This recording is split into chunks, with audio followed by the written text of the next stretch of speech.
현금만 1조 원을 쌓아뒀던 과자 왕국이 있었습니다. 그런데 이 거대한 제국이 단 3년 만에 3조 원이 넘는 빚을 남기고 흔적도 없이 사라졌습니다.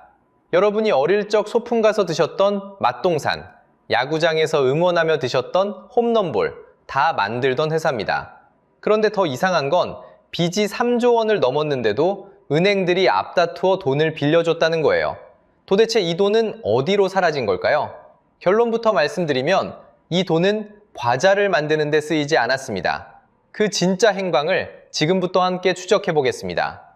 혜태라는 회사, 여러분도 기억하시죠? 그 시작은 해방 직후인 1945년이었습니다. 일본인이 운영하던 나가오카 제과 공장을 넘겨받아 박병규를 비롯한 4명의 청년이 동업으로 문을 엽니다. 가진 거라곤 의기투합한 마음 하나였어요. 4사람이 머리를 맞대고 정한 회사 이름이 혜태였습니다. 옳고 그름을 가린다는 상상 속 동물의 이름이거든요. 한마디로 정직하게 장사하겠다는 다짐을 그 짐승의 이름에 박아둔 셈입니다.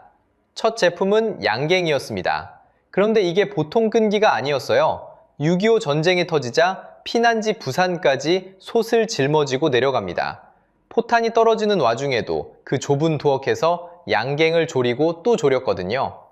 그렇게 버티던 회사가 1970년 사고를 한번 칩니다. 국내 최초의 아이스콘, 브라보콘을 내놓은 거예요. 여러분도 어릴 적에 한 손에 쥐고 베어 무셨을 겁니다. 사실 콘 바닥의 그 초콜릿, 처음엔 코팅 기술이 모자라 우연히 생긴 별미였다는 얘기도 전해집니다. 이 작은 콘이 얼마나 팔렸을까요? 누적 판매량이 약 47억 개입니다. 2021년 기준이에요. 우리 국민 한 사람이 평생 100개씩은 먹어치운 숫자잖아요. 매출로 따지면 약 1조 7천억 원어치가 콘 하나에서 나왔습니다. 오죽하면 1972년 남북 적십자회담 때 북측 인사들이 이 브라보콘을 맛보고는 이거 외제 아니냐고 의심했다는 일화까지 있을 정도예요. 브라보콘만이 아니었어요. 1975년 맛동산이 나옵니다. 이 과자 2026년 기준으로 약 32억 봉지가 팔렸어요. 한 봉지씩 일렬로 늘어놓으면 지구에서 달까지 갔다가 다시 돌아오는 거리쯤 됩니다. 1981년엔 홈런볼까지 터지면서 혜태는 그야말로 만드는 족족 히트하는 회사가 됐죠.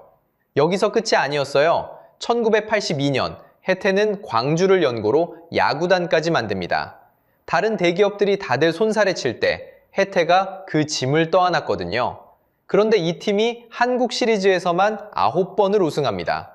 광주 사람들에겐 그저 야구팀이 아니었어요. 무너진 자존심을 일으켜 세우는 깃발이었고 온 국민이 사랑한 호랑이였죠. 과자도 1등, 야구도 1등이었던 겁니다. 자, 여기서 핵심입니다. 1996년의 혜태가 어느 정도였는지 보세요. 한 해 매출이 2조 7천억 원이었습니다. 어지간한 중소도시 1년 살림을 통째로 벌어들인 셈이에요. 재계 순위는 24위, 거느린 계열사가 무려 15개였습니다. 그리고 손에 준 현금만 1조 원이었어요. 매달 월급이 또박또박 꽂히는 통장에 잔고가 1조 원 찍혀 있었다고 생각해보세요. 그야말로 매일 황금알을 낳는 거위였던 겁니다. 그런데 1977년 이 황금거위의 주인이 갑자기 세상을 떠납니다. 그리고 29살짜리 아들이 그 자리에 앉습니다. 자, 여기서 시계를 1977년으로 돌려보겠습니다. 황금거위를 키운 사람, 창업주 박병규 회장이 폐암으로 세상을 떠납니다. 그의 나이 겨우 52이었어요. 한창 일할 나이에 너무 일찍 간 거죠. 그런데 진짜 문제는 그 다음이었습니다. 혜태는 원래 4사람이 함께 세운 동업회사였거든요. 큰 기둥 하나가 갑자기 쓰러지자 남은 동업자들의 2세 사이에서 경영권을 둘러싼 신경전이 시작됩니다. 결국 일부 사업은 그룹에서 떨어져 나가 따로 살림을 차리게 됩니다. 집안의 가장이 사라진 자리에 형제들이 곳간 열쇠를 두고 눈치를 보는 모습, 딱 그런 그림이었죠. 그 어수선한 공백 위에 장남 박건배가 앉습니다. 그의 나이 29이었어요. 여러분, 29이면 어떤 나이인가요? 보통은 입사 몇 년 차, 이제 막 회사 일을 배우는 신입 T를 갓 벗은 나이입니다. 그런 나이에 매출 수천억짜리 그룹의 후계자가 된 겁니다. 박건배는 기획과장에서 곧장 상무로 뛰어오릅니다. 그리고 전무, 부사장을 거쳐 1981년 만 33세 그룹 회장 자리에 오릅니다. 별세한 아버지의 자리를 단 4년 만에 채운 거죠. 실력을 증명할 시간 같은 건 주어지지 않았습니다. 검증은 뒤로 미룬 채 왕관부터 먼저 씌운 셈이었어요. 스펙만 보면 흠잡을 데가 없었습니다. 경복고를 나와 한국 외대를 졸업하고 미국 뉴욕대까지 유학을 다녀온 엘리트였거든요. 그 시절 이 정도 학벌이면 누구도 토를 달기 어려웠습니다. 그런데 말입니다. 화려한 졸업장과 회사를 굴리는 실력은 전혀 다른 이야기였어요. 여러분도 한 번쯤 겪어보셨을 겁니다. 명문대 나왔다는 이유로 위에서 내려온 상사가 정작 현장은 하나도 모르는 경우요. 박건배가 딱 그런 자리에 있었습니다. 그에게는 결정적으로 부족한 게 하나 있었어요. 바로 경영 경험이었죠. 회사가 어떻게 돈을 벌고 어떻게 위기를 넘기는지 현장에서 몸으로 익힐 시간이 없었던 겁니다. 여기서 잠깐 경제학에서 말하는 승계 리스크라는 개념을 짚고 가겠습니다. 쉽게 말하면요, 회사를 세운 사람의 능력과 그 회사를 물려받은 사람의 능력은 같지 않다는 겁니다. 창업자는 맨반 바닥에서 굴러본 사람이지만 후계자는 이미 완성된 회사를 그냥 받는 경우가 많거든요. 부모가 평생 일군 가게를 장사 한 번 안 해본 자식이 어느 날 통째로 떠맡는 상황과 비슷해요. 검증되지 않은 후계자에게 거대한 권한이 한꺼번에 쏠리면 회사 전체가 그 한 사람의 판단에 통째로 운명을 맡기게 됩니다. 잘못된 길로 들어서도 견제할 사람도 말릴 사람도 없어지는 거죠. 그런데 박건배에게는 그 위험한 권한 위에 더 위험한 것이 하나 더 있었습니다. 바로 컴플렉스였어요. 그는 아버지가 일군 이 알짜 회사를 부끄러워했습니다. 주변에 이런 말을 했다고 전해집니다. 우리는 그저 과자나 껌이나 파는 회사라고요. 왜 부끄러웠을까요? 과자는 작고 값싸고 아이들이나 먹는 군것질거리처럼 보였거든요. 어딘가 가볍게 느껴졌던 겁니다. 생각해보세요. 매일 황금알을 낳는 거위를 물려받았는데 정작 그 거위가 창피했던 거예요. 그의 눈에는 삼성과 현대가 들어왔습니다. 거대한 공장에서 자동차를 뽑아내고 배를 만드는 그 모습이요. 무겁고 큰 것을 만드는 산업, 그게 진짜 기업이라고 믿었던 거죠. 남들이 우러러보는 그 묵직한 간판이 그렇게 갖고 싶었던 겁니다. 자, 그런데 여기서 한 가지 짚고 넘어가야 할 게 있습니다. 흔히 혜태는 IMF 때문에 망했다고들 하시죠? 그런데 그건 절반만 맞는 얘기입니다. 진짜 균열은 외환위기가 오기 한참 전부터 바로 이 마음속에서 시작되고 있었거든요. 화려한 학벌과 본업을 향한 멸시, 그리고 검증되지 않은 절대 권력. 이 세 가지가 한 사람 안에서 만나면 어떤 일이 벌어질까요? 본업이 부끄러웠던 회장은 과자로 번 그 귀한 돈을 들고 전혀 다른 곳으로 향합니다. 바로 전자와 중공업이었어요. 29살에 회장이 된 박건배, 그가 본업을 부끄러워했다는 건 앞서 말씀드렸죠? 그런데 그 부끄러움은 곧 행동으로 옮겨집니다. 과자로 벌어들인 그 귀한 현금이 전혀 엉뚱한 곳으로 흘러가기 시작한 거예요. 시작은 1988년이었습니다. 신방전자라는 회사를 사들여 이름을 혜태전자로 바꿉니다. 그럴듯한 명분은 있었어요. 첨단 산업으로 가야 미래가 있다는 거였죠. 그래서 과자 회사가 갑자기 텔레비전과 가전제품을 만들겠다고 나섭니다. 여기서 멈췄으면 그나마 다행이었을 겁니다. 1994년 인켈을 인수합니다. 인켈이라는 이름, 나이 좀 있으신 분들은 아실 거예요. 당시 인켈 오디오 한 세트는 거실에 놓인 부의 상징이었습니다. 그 비싼 오디오 브랜드를 통째로 손에 넣은 거죠. 요즘으로 치면 명품 가전을 거실 한가운데 모셔두는 것과 비슷했어요. 확장은 여기서 끝나지 않았습니다. 무선 전화기를 만들던 나우 정밀도 사들입니다. 전화기까지 직접 만들겠다는 거였어요. 미진금속이라는 회사도 인수해 이름을 혜태중공업으로 바꿨죠. 그런데 이 회사가 만든 게 뭔지 아세요? 바로 기차였습니다. 우리가 타던 무궁화호, 그 객차를 찍어낸 거예요. 쇳덩이를 깎아 철도 차량을 만드는 사업이었습니다. 다시 한번 짚어볼까요? 과자 회사가 기차를 만들었다니까요. 거기에 건설업까지 손을 댑니다. 빌딩도 짓고 공사도 따내겠다는 거였어요. 껌 팔아 번 돈으로 탱크라도 만들겠다는 듯한 기세였습니다. 못 가본 사업이 없을 정도였죠. 자, 여기서 핵심입니다. 이걸 경제학에서는 비관련 다각화라고 부릅니다. 쉽게 말하면 잘하던 일은 놔두고 전혀 모르는 분야에 마구 손을 대는 걸 말해요. 흔히 문어발 확장이라고 부르는 그것입니다. 다리를 사방으로 뻗는 거죠. 그런데 그 다리들끼리는 아무 연결도 없었어요. 문제는 뻗은 다리마다 피를 흘렸다는 겁니다. 전자도 적자, 중공업도 적자였어요. 손대는 사업마다 돈을 까먹었습니다.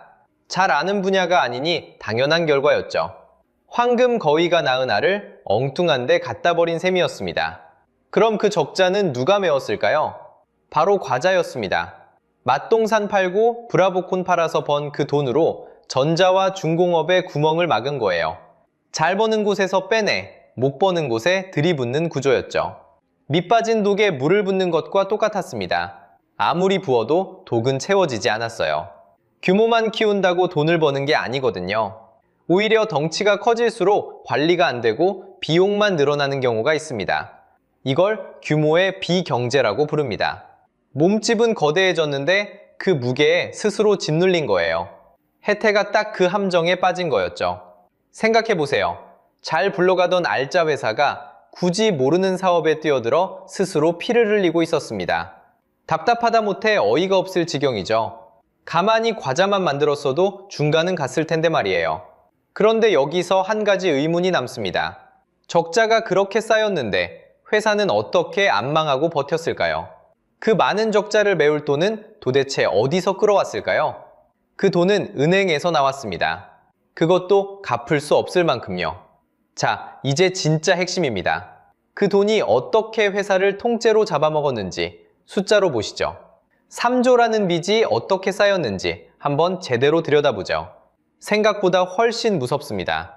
부도 직전 혜태가 은행에서 끌어다 쓴 돈이 2조 9,780억 원이었습니다. 거의 3조 원이죠.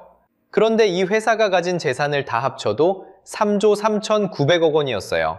쉽게 말하면요, 가진 거의 전부가 빌린 돈으로 굴러가고 있었다는 뜻입니다. 내 집인 줄 알았는데 알고 보니 거의 다 은행 거였던 셈이죠. 이게 얼마나 위험한 건지 감이 잘 안 오시죠? 여기서 부채 비율이라는 말을 알아야 합니다. 어렵게 생각할 거 없어요. 내 주머니에 든 자기 돈하고 남한테 빌려온 돈을 견줘보는 숫자입니다. 자기 돈이 많으면 튼튼한 회사고 빌린 돈이 많으면 위태로운 회사인 거죠. 1996년 당시 우리나라 30대 재벌의 평균 부채 비율이 약 387%였습니다. 자기 돈 한 푼에 빚을 4푼 가까이 지고 있었다는 거죠. 그런데 혜태는 그 평균을 훨씬 웃도는 빚더미 위에 앉아 있었습니다. 일부 보도에 따르면 자기 돈의 10배가 넘는 빚을 졌다는 얘기까지 나왔어요. 상식적으로 생각하면 이쯤 되면 회사를 멈춰야 정상입니다. 그런데 못 멈춰요. 왜 그럴까요? 이걸 경제학에서는 자전거 조업이라고 부릅니다. 자전거는 페달을 멈추는 순간 옆으로 쓰러지잖아요. 회사도 똑같았습니다. 빚으로 돌리던 사업을 멈추는 순간 그대로 넘어지니까 넘어지지 않으려고 또 빚을 내서 페달을 밟은 겁니다. 멈추면 죽으니까 달리는 것 말고는 길이 없었던 거예요. 그럼 그 페달은 뭘로 밟았을까요? 바로 어음이었습니다. 어음은 오늘 못 주는 돈을 며칠 뒤에 꼭 갚겠다고 써주는 종이 조각이에요. 오늘 막아야 할 돈을 내일 갚겠다는 새 어음을 끊어서 막는 겁니다. 여러분, 카드 돌려막기 아시죠? 이 카드 빚을 저 카드로 막고 그걸 또 다른 카드로 막는 겁니다. 회사 단위로 똑같은 일이 벌어진 거예요. 그러다 1997년 8월 22일 결국 일이 터집니다. 200억 원짜리 어음 하나를 막을 돈이 없었던 거예요. 이걸 못 막으면 그날로 부도였습니다. 은행들이 부랴부랴 돈을 대주고 나서야 정말 간신히 하루를 넘겼습니다. 자, 여기서 핵심입니다. 이렇게 속이 곪아가는데 회사 장부에는 그게 안 보였습니다. 왜 그랬을까요? 바로 분식회계 때문입니다. 분식회계는 쉽게 말하면 아픈 얼굴에 화장을 진하게 해서 멀쩡한 척 꾸미는 겁니다. 적자가 났는데 흑자가 난 것처럼, 빚이 가득한데 멀쩡한 것처럼 장부를 고쳐 쓴 거죠. 박건배 회장은 이렇게 조작한 장부를 들고 은행 문을 두드렸습니다. 그 거짓 장부로 무려 2,300억 원을 부당하게 대출받았어요. 그것도 모자라 서류상으로만 존재하는 위장 계열사 6곳을 만들어 35억 원을 빼돌렸습니다. 결국 이 모든 죗값은 그를 따라다녔습니다. 그는 2008년 법정에서 끝내 구속되고 맙니다. 자, 이제 이 그림이 보이시나요? 정리하면 이렇습니다. 과자를 팔아 번 멀쩡한 돈으로 전자와 중공업에 적자를 메웠고 그것도 모자라자 은행 빚으로 돌려막았고 그 빚마저 감당이 안 되니까 장부를 조작해서 또 빚을 끌어왔습니다. 숫자로 보면요. 월급은 100만 원인데 매달 갚아야 할 이자가 120만 원인 사람이었어요. 일하면 일할수록 벌면 벌수록 빚이 늘어나는 구조였던 겁니다. 그런데도 은행들은 왜 계속 돈을 빌려줬을까요? 여기엔 대마불사라는 믿음이 깔려 있었습니다. 덩치가 큰 회사는 설마 망하겠냐? 너무 커서 차마 망하게 둘 수 없다는 생각이죠. 재계 24위, 계열사 15개를 거느린 혜태가 무너지리라고는 은행도 회사 자신도 믿지 않았습니다. 바로 그 믿음이 빈독에 계속 돈을 부어넣게 만든 거예요. 결국 혜태는 과자로 번 돈을 엉뚱한 데 쏟아붓다 못해 장부까지 화장시켜가며 버틴 회사였습니다. 과자 팔아 번 돈으로 적자를 메우고 그 구멍을 빚으로 막고 그 빚을 감추려고 끝내 숫자까지 조작한 거죠. 이렇게 속이 텅 빈 채로 간신히 버티던 혜태에게 1997년 가을 외환위기라는 도화선이 당겨집니다. 자, 이제 무대가 정리됐습니다. 그런데 여기서 핵심은요. 혜태는 외환위기 때문에 망한 게 아니라는 겁니다. 이미 안에서부터 골마 있었어요. 그해 부도 행렬을 한번 보세요. 1월에 한보가 쓰러집니다. 3월엔 산미, 4월엔 진로, 그리고 7월엔 기아가 무너졌어요. 멀쩡하던 회사가 어느 날 갑자기 넘어진 게 아닙니다. 빚으로 빚을 돌려막던 자전거 조업이 이미 한계였던 거죠. 거기에 환율 폭등이 마지막 등을 떠밀었을 뿐입니다.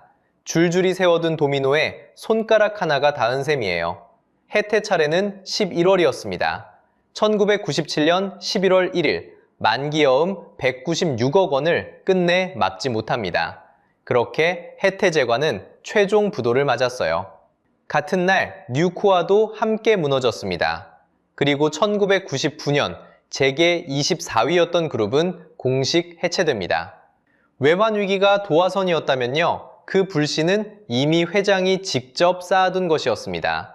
그런데 잊지 말아야 할 게 있습니다. 이 숫자들 뒤에는 사람이 있었어요. 수만 명의 직원이 하루아침에 일터를 잃었습니다. 부품을 대던 협력업체 사장님들도 함께 쓰러졌죠. 한 사람의 잘못된 욕심이 수많은 가정의 저녁 밥상을 꺼트린 겁니다. 몰락은 회장 한 명의 일이 아니었습니다. 자, 그런데 여러분이 정말 궁금한 건 따로 있을 겁니다. 그 맛동산, 그 브라보콘, 지금은 다 누구 거냐는 거죠. 회사는 사라졌는데 그 추억은 다 어디로 흩어졌을까요? 먼저 과자입니다. 부도자산으로 나뒹굴던 혜태제과를 2005년 크라운제과가 약 750억 원에 사들입니다. 그것도 살 회사를 담보로 잡아 돈을 빌려서요. 쉽게 말하면 작은 물고기가 자기보다 큰 물고기를 통째로 삼킨 셈이에요. 그렇게 크라운 혜태가 탄생합니다. 아이스크림은 더 극적입니다. 2020년 빙그레가 1325억 원의 혜태 아이스크림을 인수했어요. 그리고 2026년 4월 1일 빙그레는 이 회사를 아예 흡수 합병합니다. 혜태 아이스크림이라는 법인은 이날로 완전히 사라졌어요. 무슨 뜻이냐면요. 여러분이 아는 그 브라보콘, 바밤바, 누가바가 이제는 빙그레 제품이라는 겁니다. 나머지도 뿔뿔이 흩어졌습니다. 음료 사업은 돌고 돌아 LG생활건강 품으로 들어갔어요. 그 코코팜과 갈아 만든 배가 바로 그렇게 넘어간 겁니다. 광주의 자존심이던 타이거즈는요, 2001년 기아자동차가 인수합니다. 인수대금 180억 원에 가입금 30억 원. 그렇게 기아 타이거즈가 됐어요. 생각해보세요. 한 지붕 아래 있던 과자와 아이스크림, 음료와 야구단이 각자 다른 회사의 식구가 됐습니다.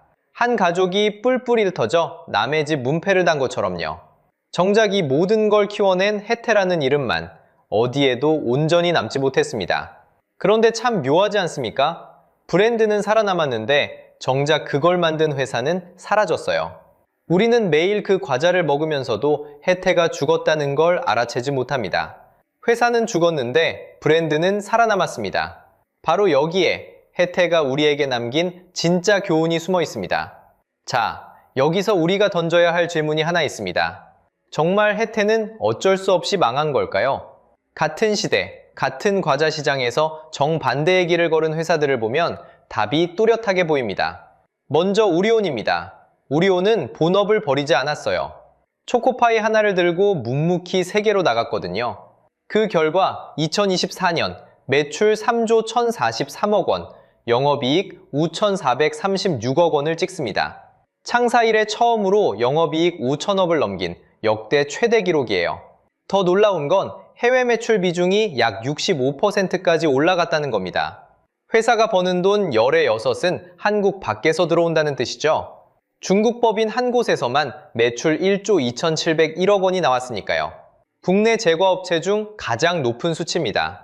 쉽게 말하면 같은 출발선에 섰던 두 회사 중 하나는 글로벌 기업이 됐고 하나는 공중분해됐다는 거예요. 똑같은 과자로 시작했는데 결말이 이렇게 정반대입니다. 크라운 제과도 마찬가지였어요. 크라운도 혜태처럼 엉뚱한 사업에 손을 댔다가 1997년 화의를 신청했습니다.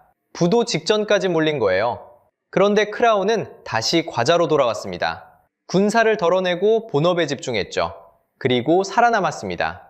더 놀라운 건 그렇게 회생한 크라운이 2005년에 혜태제과를 인수했다는 사실입니다. 한때 자기보다 몇 배는 컸던 회사를 위기를 견딘 작은 회사가 통째로 삼킨 거예요. 작은 물고기가 큰 물고기를 삼킨 셈이죠. 결국 운명을 가른 건 IMF가 아니었습니다. 분수를 알았느냐, 몰랐느냐의 차이였어요. 욕심부리지 않고 본업만 지켰어도 중간은 갔을 텐데 말이죠. 분수를 안다는 것, 이게 사실 가장 어려운 경영입니다. 그런데 이게 단지 옛날 이야기일까요? 그렇지 않습니다.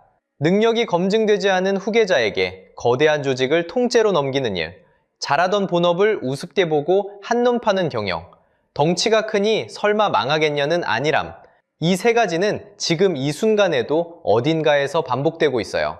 그래서 우리는 세 가지를 기억해야 합니다.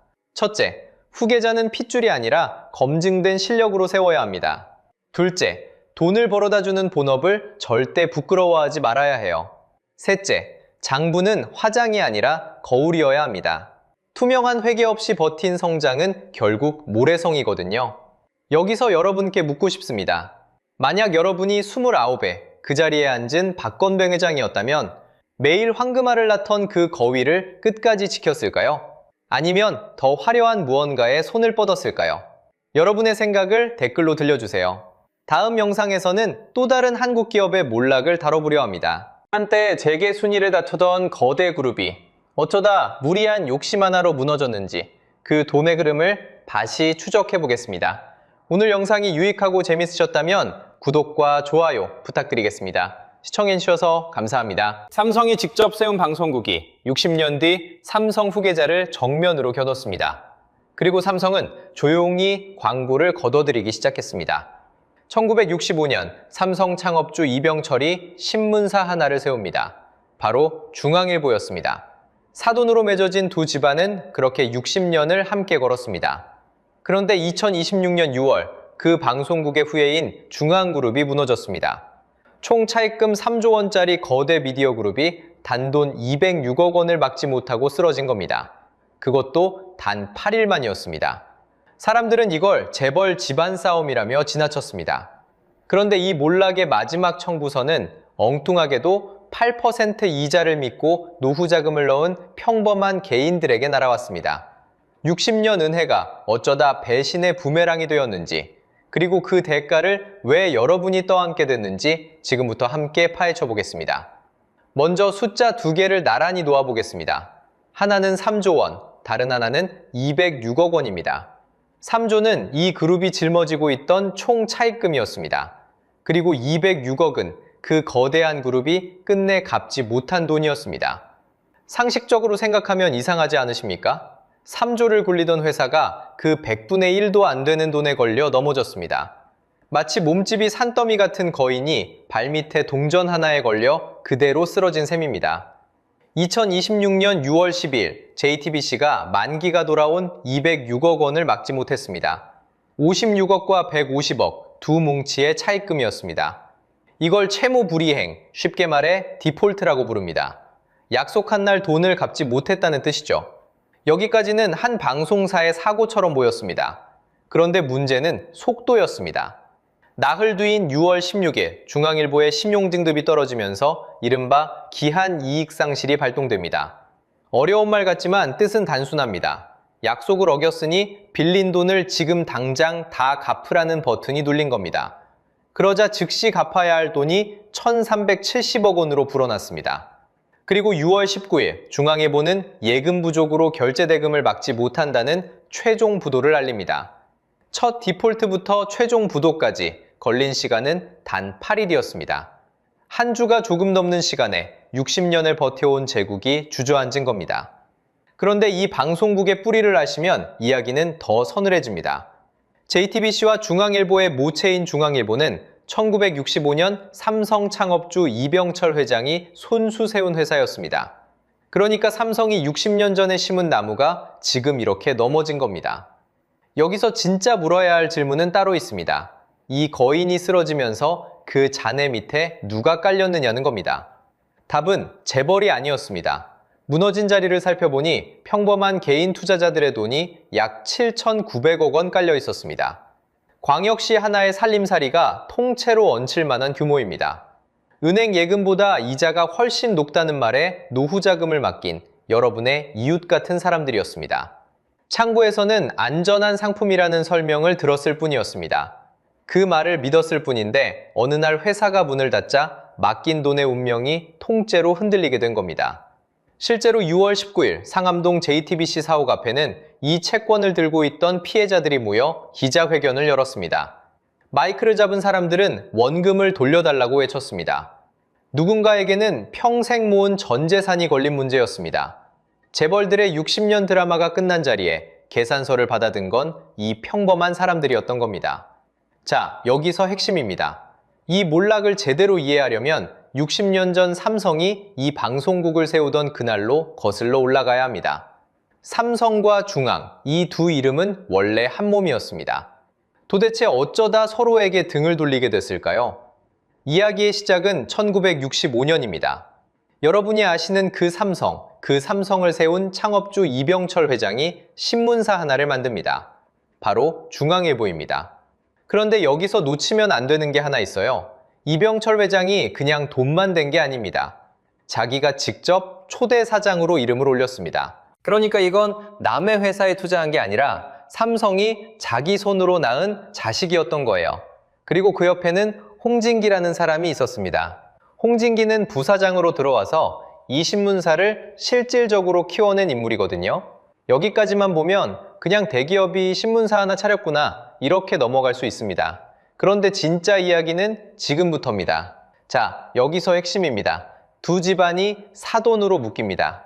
1967년 홍진기의 큰딸 홍나이와 이병철 회장의 아들 이건희가 결혼합니다. 삼성과 중앙일보를 세운 두 집안이 이제 피로 이어진 거예요. 사업 파트너를 넘어서 한 가족이 된 겁니다. 이 관계도를 여러분 머릿속에 한번 그려보세요. 이건희의 아내가 홍나희, 그 홍나희의 남동생이 바로 홍석현입니다. 홍석현이 누구냐? 훗날 중앙일보와 JTBC를 이끌게 되는 그 사람입니다. 이건희 입장에서 보면 홍석현은 처남이 되는 거죠. 그럼 이건희의 아들, 지금 삼성을 이끄는 이재용에게 홍석현은 어떤 사람일까요? 외삼촌입니다. 어머니의 남동생, 그러니까 진짜 피가 섞인 가족이에요. 상식적으로 생각해보세요. 삼성 후계자의 외삼촌이 운영하는 방송국. 이보다 더 든든한 뒷배가 어디 있겠습니까? 그러다 1999년 두 그룹은 서류상으로 살림을 나눕니다. 중앙일보가 삼성그룹에서 공식적으로 계열 분리를 한 거예요. 계열 분리라는 말이 어렵게 들리실 텐데요. 쉽게 말하면 한 지붕 아래 같이 살던 대가족이 각자 집을 따로 차려 독립하는 겁니다. 서류상으로는 남남이 됐습니다. 하지만 방금 그린 가족관계도가 어디 가겠습니까? 피로 얽힌 그 끈은 그대로 남아 있었던 거죠. 그리고 결정적인 순간이 옵니다. 2013년 중앙그룹은 종합편성 채널 JTBC에 손석희라는 앵커를 데려옵니다. 손석희는 당시 방송계에서 신뢰의 상징 같은 인물이었습니다. 그가 보도 부문을 이끌면서 JTBC의 뉴스는 믿고 보는 채널로 올라섭니다. 광고가 붙고 시청률이 오르고 영향력이 커졌습니다. JTBC의 전성기가 이렇게 열린 거예요. 자, 여기까지의 그림을 정리해 보겠습니다. 삼성이 세우고 삼성가의 사위와 처남이 키우고 삼성이라는 든든한 그늘 아래서 자란 방송국. 이게 바로 60년 은혜의 실체입니다. 대기업 그늘 아래 자란 회사가 그 그늘을 잃으면 어떻게 될까요? 이 질문을 잠시 기억해 두세요. 그렇게 60년 가까이 한 몸처럼 얽혀있던 두 집안이 2016년 어느 가을 단 한 번의 보도로 완전히 갈라섭니다. 그렇게 끈끈했던 두 집안이었습니다. 삼성이 세우고 삼성가의 사위와 처남이 함께 키운 방송국이었죠. 그 60년 동행의 금을 낸 건 뜻밖에도 뉴스 한 꼭지였습니다. 2016년 10월 JTBC가 이른바 태블릿 PC 단독 보도를 내보냅니다. 이 보도는 곧바로 촛불로 번졌고 이듬해 2017년 3월 헌법재판소는 대통령 탄핵을 인용합니다. 이 대목에서 저는 그 보도가 옳았는지 그른지를 따지려는 게 아닙니다. 정치 이야기는 다른 채널에 맡기죠.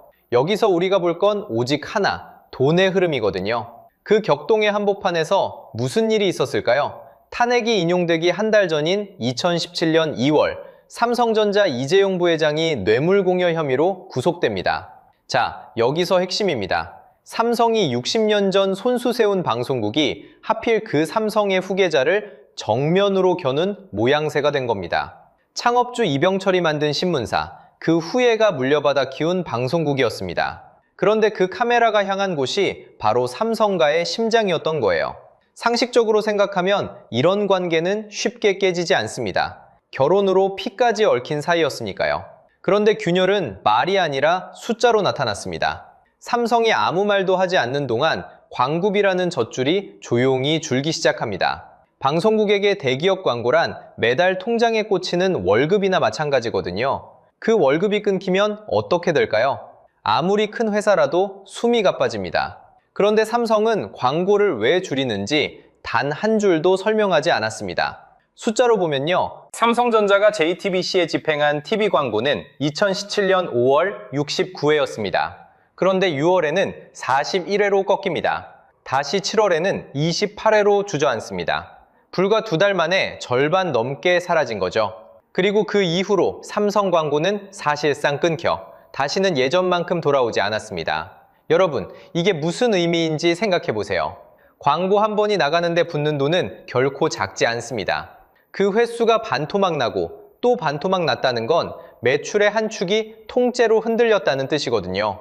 그런데도 삼성은 단 한 줄의 성명도, 단 한 번의 반박도 내지 않았습니다. 대신 광고 집행표라는 장부로 답을 대신한 셈이에요. 말보다 무서운 게 침묵이라는 걸 이 숫자가 조용히 보여줍니다. 69에서 41로 다시 28로 내려앉은 이 곡선이 사실상 무언의 답장처럼 읽혔습니다. 물론 광고 하나가 회사의 운명을 통째로 갈랐다고 말하려는 건 아닙니다. 그건 방아쇠였을 뿐 진짜 총알은 따로 있었으니까요. 다만 분명한 건 이 조용한 이탈이 회사가 이제 혼자 힘으로 서 있어야 한다는 신호탄이었다는 사실입니다. 젖줄이 마른 몸으로 말이죠. 그리고 바로 이 지점에서 몰락의 진짜 씨앗이 뿌려집니다.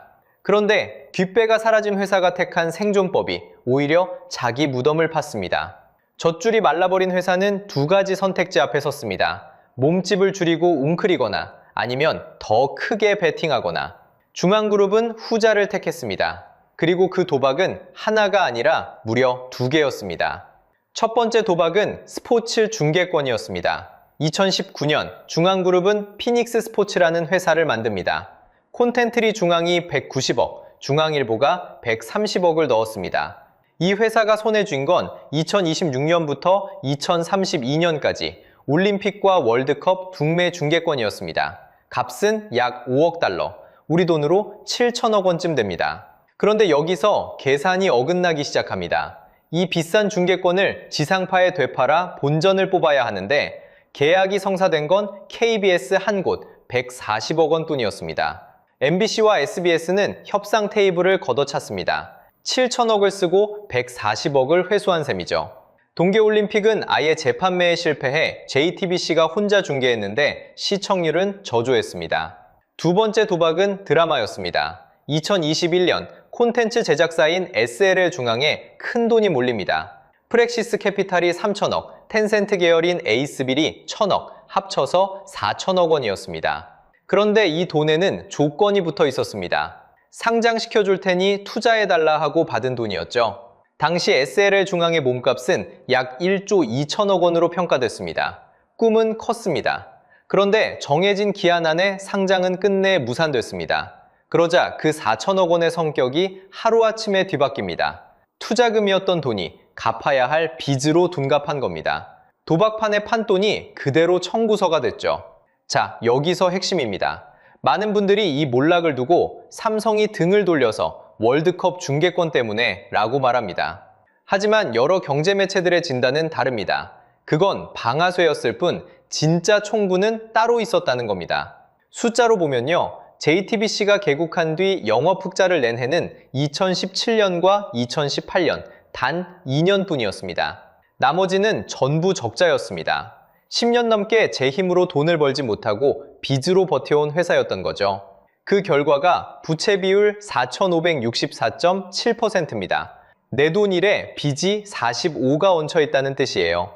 월급 100만 원 받는 사람이 4,500만 원을 빚내 살고 있는 셈이죠. 그동안 까먹은 결손금만 7,033억 원이었습니다. 이유는 시대의 흐름을 거꾸로 읽었기 때문입니다. 사람들이 넷플릭스로 스마트폰으로 옮겨가던 시절이었습니다.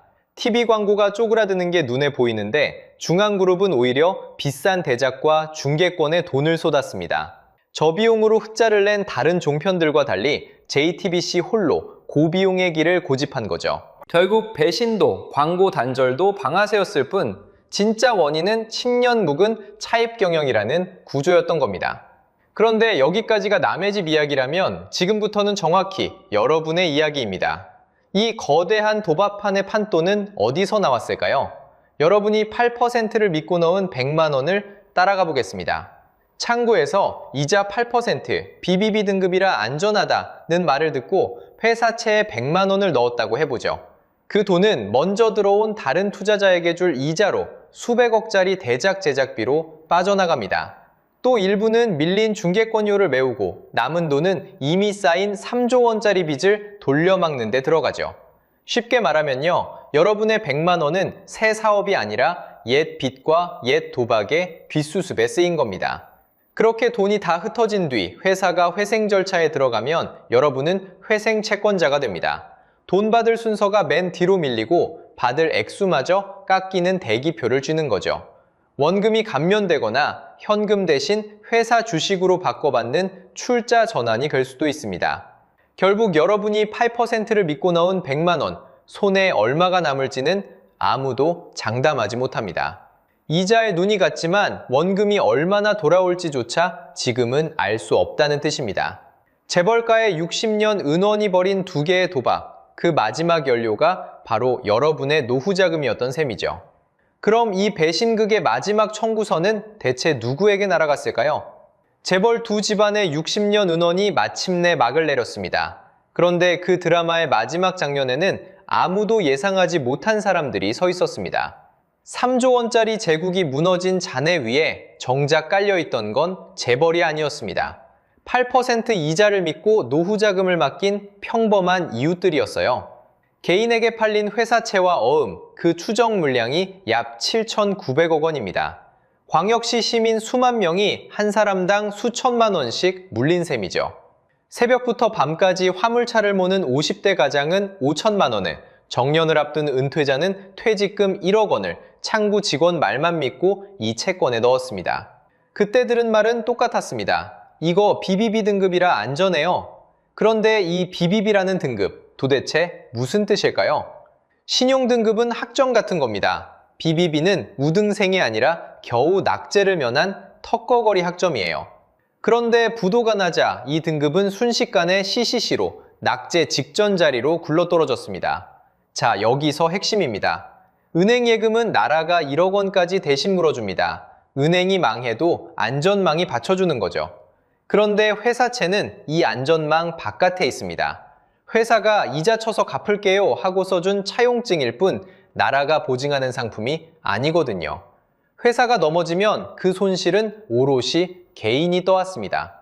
예금자 보호라는 우산이 이 사람들 머리 위엔 처음부터 없었던 거예요. 그럼 지금 이분들의 돈은 어떻게 됐을까요? 2026년 7월 2일 현재 상황은 아직도 안개 속입니다. 지난 6월 30일 서울회생법원은 중앙홀딩스 등 4개 계열사의 회생 절차 개시를 결정했습니다. 이제 채권자는 돈 받을 순서가 맨 뒤로 밀리고 액수까지 깎이는 대기표를 받게 된 겁니다. 반면 그룹의 얼굴이던 JTBC는 개시가 보류돼 7월 30일까지 문명이 미정입니다. 중앙일보는 홀로 워크아웃을 신청하며 각자 도생에 나섰습니다. 회사들은 이렇게 살기를 찾아 흩어졌습니다. 그런데 채권을 준 개인들은 흩어질 곳도 없이 대기표만 손에 쥔 채 기다리고 있는 거예요. 문제는 이 불안이 중앙그룹 한 곳에서 멈추지 않았다는 겁니다. 사태 직후 BBB 등급 3년짜리 회사채 금리가 약 10.1%까지 치솟았습니다. 중앙일보가 발행한 채권값은 약 30%가 빠졌습니다. 1억을 넣었다면 장부상 3천만 원이 하루아침에 증발한 셈이죠. 게다가 2달 전 JR글로벌리츠 회생의 홈플러스 사태까지 겹쳤습니다. 얼어붙은 시장 위로 중앙그룹이 쓰러지자 다음 차례는 대체 누구냐는 공포가 번졌습니다. 여기서 잠깐 미국을 볼까요? 미국에도 이자가 높은 위험한 채권이 있습니다. 이걸 정크본드, 우리말로 초기 등급 채권이라 부릅니다. 이름부터 솔직하죠? 이자가 높은 건 공짜가 아니라 떼일 위험이 큰 대가라는 걸 미국은 미리 경고하고 분산을 권하고 정보를 낱낱이 공시하게 만듭니다. 그런데 우리 개인은 이걸 어떻게 만났나요? 고금리는 좋은 상품이라는 한 줄로만 접했습니다. 위험이라는 뒷면은 창구에서 지워져 있었던 거예요. 그러니 여러분, 지금부터 3가지만 기억하세요. 첫째, 예금자 보호 대상인지 물으세요. 원금 보장되나요?가 아니라 예금자 보호 되나요? 라고 콕 짚어야 답이 정확합니다. 둘째, 신용등급이 정확히 몇 등급인지 확인하세요. 셋째, 한 곳에 몰아넣지 마세요. 달걀을 한 바구니에 담으면 엎어지는 순간 전부 깨지니까요. 앞으로가 문제입니다. 금융감독원은 이 채권들이 팔리는 과정에 불안전 판매가 없었는지 조사에 착수했고 개인에게 위험을 분명히 고지하도록 판매 규칙을 손봐야 한다는 목소리도 커지고 있어요. 결국 재벌들의 60년 싸움 끝에 날아온 마지막 청구서는 화물차 기사와 은퇴자의 노후 자금이 배신 받아들었습니다. 고금리 뒤엔 언제나 그만할 위험이 숨어 있었던 겁니다. 그래서 여러분께 묻고 싶습니다. 은행 창구에서 이상통 원금 보장되나요? 라고 직접 물어본 적 있으신가요? 여러분의 경험을 댓글로 나눠주세요. 다음 영상에서는 8%보다 더 위험한 얼굴로 다가오는 전단체, 그리고 고금리를 내세운 저축은행의 민낯을 파헤쳐 보겠습니다. 오늘 영상이 유익하고 재밌으셨다면 구독과 좋아요 부탁드리겠습니다. 시청해주셔서 감사합니다.